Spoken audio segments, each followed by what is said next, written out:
Karl Marx. عظیم اشتراکی مفکر Karl Marx نے 1813 کو جرمنی کے ایک نہایت امیر گھرانے میں جنم لیا۔ اس کے والدین یہودی تھے اور انہوں نے مارکس کے پیدا ہونے کے کچھ سال بعد عیسائیت کو قبول کر لیا تھا۔ اس کے والدین نے مارکس کو اس کی ابتدائی تعلیم کے ساتھ ساتھ مذہبی تعلیم بھی دی اور اس کی تربیت اس طور طریقے سے کی کہ وہ اپنے آئندہ کی زندگی میں بھی نسلی قومی امور تعصبات سے ہمیشہ نفرت کرتا رہے۔ وہ بچپن سے ہی بڑا ذہین تھا۔ ثانوی تعلیم کی تکمیل کے بعد اس نے اعلیٰ تعلیم کے لیے بون یونیورسٹی سے وابستگی اختیار کی۔ کچھ عرصے بعد مارکس نے اپنا تبادلہ برلن یونیورسٹی کروا لیا اور یہاں پر اس نے اصول تعلیم کے ساتھ ساتھ ہیگل کے سیاسی فلسفے کو بھی زیر مطالعہ رکھا اور 1841 کو جینا یونیورسٹی سے فلسفہ میں ڈاکٹریٹ کی ڈگری حاصل کی۔ اس وقت وہ صرف 23 برس کا تھا۔ بعد ازاں مارکس نے پریشیا کے ایک امیر گھرانے کی خوبرو لڑکی سے شادی کی۔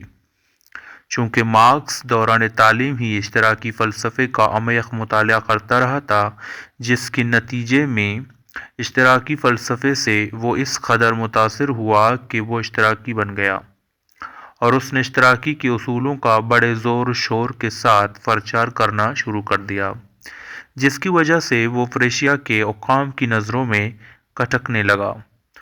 حکام نے اس کی سرگرمیوں کا جائزہ لیتے ہوئے انہیں مملکت کے مقاصد کے خلاف قرار دے دیا اور اس طرح مارکس کو اپنے درس و تدریس کے پسندیدہ پیشے سے محروم ہونا پڑ گیا اور اس نے مجبوراً صحافت کا پیشہ اختیار کیا۔ اگرچہ مارکس کے لیے اپنی جدوجہد اور انتہا پسندانہ نظریات کے پرچار کے لیے یہ پیشہ انتہائی موزوں تھا، مگر مارکس کی اس جدوجہد کو پریشیا کے حکام برداشت نہ کر سکے اور سزا کی صورت میں جلا وطن کر دیا۔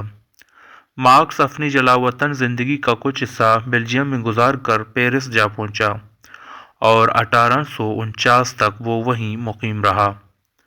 اس دوران اس کی ملاقات فریڈرک اینگلز سے ہو گئی، جو کہ ایک جرمن صنعت کار کا بیٹا ہوتے ہوئے بھی معاشرے میں صنعتی مزدوروں کے فلاح و بہبود کے لیے کاموں میں بڑھ چڑھ کر حصہ لیتا تھا۔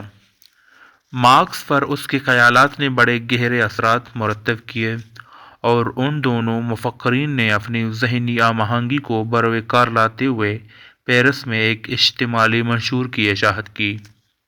اس منشور میں مارکس نے بڑی وضاحت کے ساتھ اپنے اشتراکی کی تصورات پیش کیے اور تفصیل سے بحث کی کہ ان اصولوں پر عمل پیرا ہوتے ہوئے کس طرح اشتراکی معاشرے کا قیام عمل میں لایا جا سکتا ہے اور کس طور سرمایہ دارانہ نظام کا خاتمہ کیا جا سکتا ہے، مگر بدقسمتی مارکس کا پیچھا کرتی رہی اور اس کے اس منشور کی اشاعت کے ساتھ ہی اسے پیرس سے بھی جلا وطن ہونا پڑ گیا اور وہ دوبارہ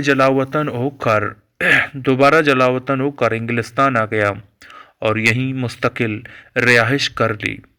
یہاں بھی اس نے صحافت کے پیشے کو ہی اپنایا اور فاقہ مستی نے اس کا ساتھ نہ چھوڑا۔